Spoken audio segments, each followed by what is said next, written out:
So yun, pro-side pa rin tayo. Alam mo, hindi ko makalimutan yung nangyari sa akin dyan sa overpass na yan. Muntik ako mahulog ng mga bata. Ah, dyan ba? Oo, ginidgit ako ng ginidgit. Babo. Dyan sa yung pagbaba na yan. Bilang yung dito ko nangalahati yung bukas ng bag ko na yun nadala eh. Pero hindi niya nakuha yung phone ko na nandoon. Buti na lang hindi niya nakuha.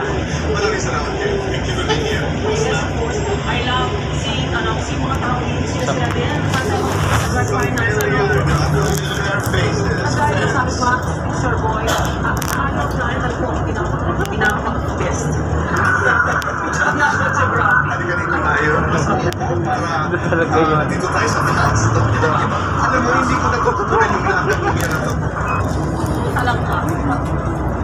Yan. Walk yan. Yes, kung may lang ko, talangka. Ayan. Okay. Kumusta?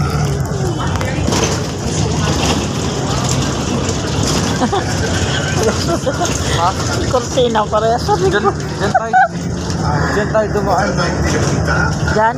Oo. Ah, dyan tayo yun sa babaw? Oo, dyan. Lapit na lang. Diba na lang? Yung papunta dun sa, ano? Airport, yan pala yun? Oo. Ano, malapit na nga sa Pasay. Pinikot ba daw? Hindi, okay lang yun dito. Yung tinutukoy ni ate. Di ba, hindi tayo nag-ibabaw, yung sa may airport mismo. Oo. Yung likod nun, hindi tayo dun duman. May sinabi rin sa about dyan.